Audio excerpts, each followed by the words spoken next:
Hey, how's it going, everybody, and welcome to the new quarter.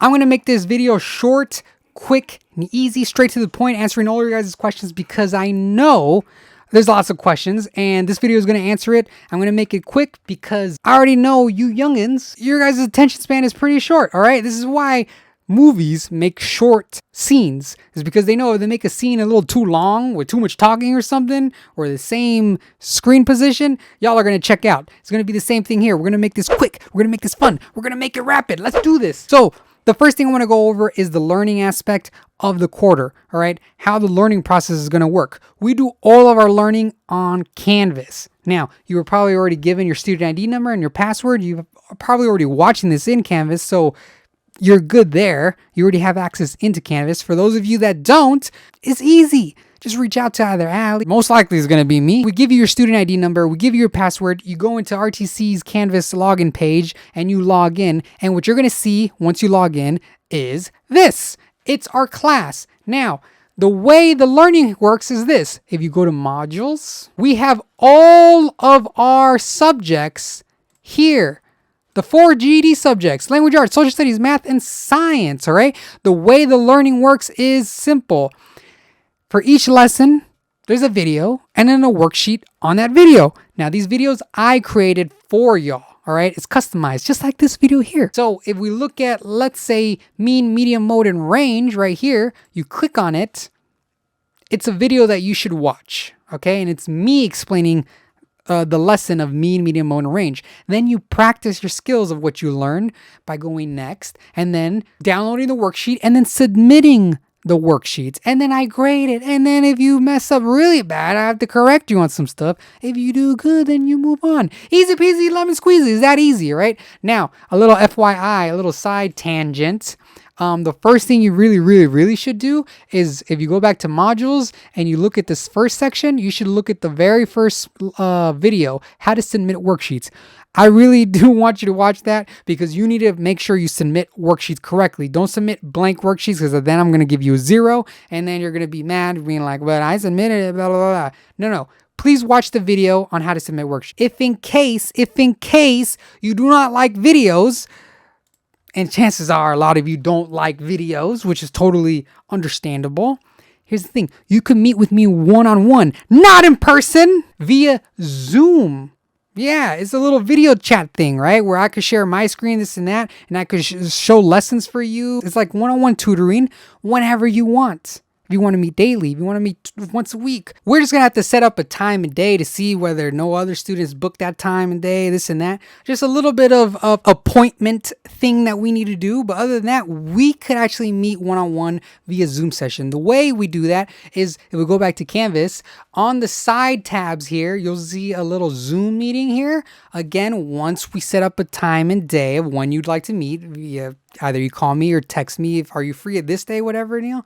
Well, that day, you just got to come here to the tab, Zoom meeting, open a new tab, and it'll take you to my Zoom class, all right? Which is just one-on-one, you and me. By the way, if you're late, I'm just going to check out. Like if we made the appointment at 1 and you're over here, I'm waiting till 1:10 and you're still not hopping on, and I'm over here texting you saying, yo, are you coming on? And I get no reply, I'm dipping because I got other stuff to do. So a little accountability on your part. You got to do your work to get there on time, all right? So as you can see, there's many options for learning, but chances are you don't even need to do any sort of learning, y'all. Almost all of you, in order to get into my class, had to take 2 of the GED pretest. I think that now they changed the rule to now doing all 4. So you have done pretests. If you pass any of the pretests or all of them, you get to bypass any schoolwork. You get to bypass any school learning. You already passed the pretest. What we can do is actually just schedule you for the real test, right? But this is a perfect transition to jump into the GED aspect of stuff. Let's answer all your GED questions. So chances are you already have a GED account. If you do not have a GED account, you have to create one. Just go to GED.com. Okay, click on sign up. Then once you're in the sign up page, put the email that you have access to, and then use the password GED123456. Easy peasy. That way I could have access to go in and pay for your pretest, pay for your test, check your scores, this and that. So you have your GED account, you've passed a couple pretests. How do we take the real GED test? Well, you need to make sure your passing score is valid. So it needs to be a passing score within the last 60 days. Okay. So if you passed the social studies test, let's say a year ago from a different program with another teacher, don't come at me saying, oh, I passed the social studies test, so like, can I just take the real test? And I'll be like, no, you have to take the pretest and pass the pretest again because it's well over this past 60 days. Another thing you need to know in order to take the real test is you need to have a valid form of ID. This is the deterrent for all you students. This has been the main issue as of late. So please hear me out. If you do not have a Washington State ID, if you do not have a driver's license, if you do not have a U.S. passport, you need to try to get one of those because you cannot take the real GED test unless you have one of those. So please get started on that ASAP. Reach out to your case manager. They can help out to either pay or actually help you with the process of that. I'm not sure. Don't take my word for it. Just, it ain't my problem. You got to get an ID quick. Another thing you need to do in order to take the real test is have a compatible laptop or computer. Sorry, y'all. Chromebooks do not work. So if you have a Chromebook, use it for the learning aspect. Use it to do all the other stuff that I just talked about. But day of the test, you need to make sure you have something else than a Chromebook, right? It needs to be a PC, Mac, whatever it is, but it needs to be compatible to take the real test online. How do you check if it's compatible or not? Easy peasy. You just go here. I could send this link. Probably this link is going to be down below. If you're on Canvas, just scroll down, exit out from this video, and it'll be there. But you need to go scroll down a bit and then click on the run a system test. This will check if your computer is compatible, if your computer has a webcam, if it has proper internet, fast internet, right? Or no, maybe not fast, but just enough speed to get you by. And yeah, it needs to be a compatible laptop. By the way, what if you fail the run system test? Or let's say you are one of those that do have a Chromebook. That's perfectly fine.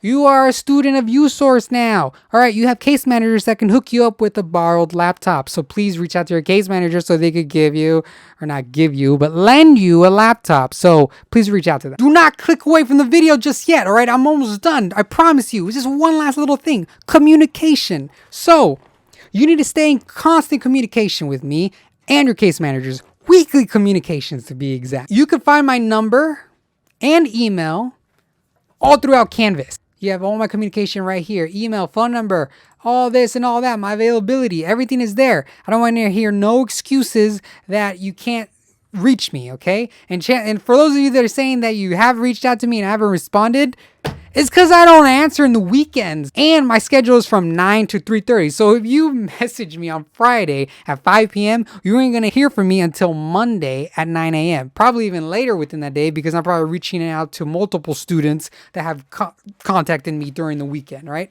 So please stay in communication, all right? If you need my phone number or email, it's right here. Phone number, email. And again, you can go to Canvas to go look for my communication as well. So no excuses, y'all. No excuses. But yeah, other than communication, you also have to actually be progressing in work. We need to make sure we're doing pre-test. We need to make sure we're submitting worksheets. No more messing around. No more just flying by doing nothing. If you do not progress in work, if you go MIA and are not communicating to our texts or emails or our calls, then you will be dropped. It's just the honest truth. We have other students wanting to get our benefits here at USource. We have other students wanting to get in to get my awesome teaching, right? So there's a wait list of students ready to get in. Yeah, if you're over here not doing your work, we're going to drop you to make way for those students. So please stay in constant communication and please actually progress in work. Woo! All right. That wasn't that bad, right? Hopefully that answered all your questions. Again, if you need any other questions answered, please reach out to me. And if you got everything you needed to learn, then just start. You got all the essential things needed to succeed. So no excuses, my friends. Accountability. Good luck, y'all, in the quarter. Please try your best. And again, stay in communication and you'll be fine. See ya.